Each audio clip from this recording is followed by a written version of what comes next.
What's the sound today? Morning bells tolling at the Cathedral Basilica of the Immaculate Conception. Colorado joining as the world honors the late Pope Francis. Thanks for joining us. For 4 o'clock at 9 News, I'm Tom Green. I'm Kim Christensen. At this hour, we're learning more about the cause of death of Pope Francis. The Vatican says he suffered a stroke that put him into a coma and led to irreversible heart failure. Francis's death comes just weeks after he was discharged from the hospital after battling double pneumonia. He spent 5 weeks at the hospital. Here is a live look at Vatican City. Hundreds gathered in St. Peter's Square today, all day long. The College of Cardinals will soon meet to elect a new pope. Typically, the conclave begins 15 to 20 days after the Pope's death. Denver's Archbishop Samuel Aquila presided over today's Mass for the Pope at the Cathedral Basilica. He offered prayers and words of wisdom. Archbishop Aquila hasn't always seen eye to eye with Pope Francis. In 2018, he supported another bishop who had called for Pope Francis's resignation, claiming that the Pope had been complicit in abuse cover-ups. Aquila was also part of a group of bishops who aimed to draft a document that would deny communion to Catholic politicians who support pro-choice legislation. In 2022, the Archbishop penned an open letter calling into question the Pope's instruction to be a listening church and include parishioners in shaping the church's future. In his letter, Aquila says the church should listen to the needs of all people, but added that listening cannot lead to any good change in God's truth.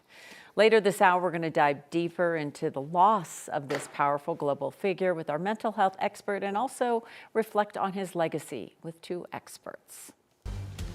Let's take a look outside right now. Beautiful blue skies today, breezy, but we are still up in the 70s, at least here in Denver. But the winds and the warm weather, that can add up to fire danger, especially out on the eastern plains.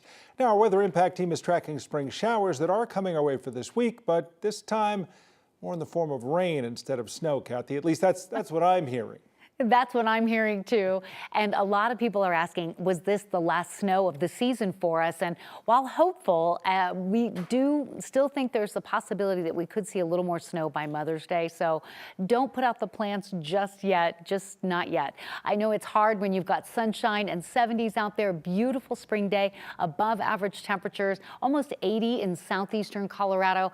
Yeah, Tom was mentioning the wind. That's taken a lot of the moisture out of the atmosphere and also out of the surface and the soil from all of the rain and snow we saw over the weekend. So when you have wind like this, we're really starting to see things dry out really quickly, especially on the far eastern plains, where a red flag warning remains in effect until 7 o'clock tonight. The wind's been going pretty good out there to about 30 and 40 miles per hour. And that's because we have a weak weather system moving from west to east over northern Colorado.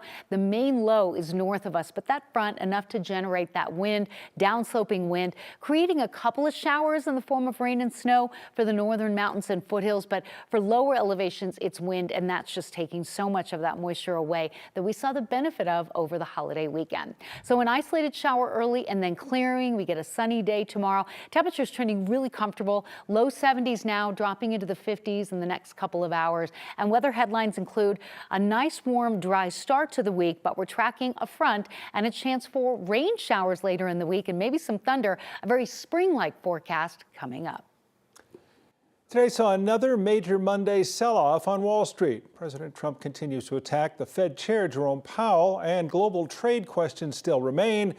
That helped the Dow fall nearly 1,000 points. So that and other major indices all shed about 2.5% of value in trading today.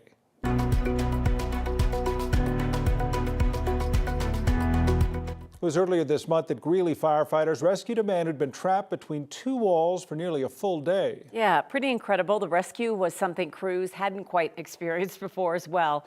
They say he got stuck between a church wall and a dumpster enclosure for about 20 hours. 9 News Northern Colorado reporter Amanda Gilbert spoke to the firefighters about how they managed to get the guy out. It's something they train for, but Deputy Chief Chris Elmer says they never expect it. Well, I can't think of a circumstance where we've had this exact situation. Early in the morning, April 10th, the Greeley Fire Department responded to a call. Someone overheard a man yelling for help. Fortunate that somebody was walking by because it was 3 o'clock in the morning, so he'd been there for some time. When they arrived, Lieutenant Matt Hawkins says they saw a man trapped here. He was probably about 7 feet down. Hawkins' team came up with Plan A and Plan B. He was in that space for nearly 20 hours. Plan B would have been much more involved and could have involved even removing some of the building away from the individual.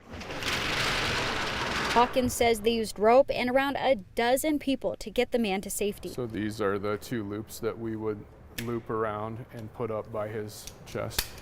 And then we use this up through a pulley system. Crews were unable to access him from the side, so they assisted from above with what's called a handcuff knot, just to pull some weight off of the patient's feet. This is part of entrapment and confined space training. Greeley firefighters were able to lift the man vertically out of this space, and it's pretty narrow. You can see it's tinier than me kind of as I stand next to it.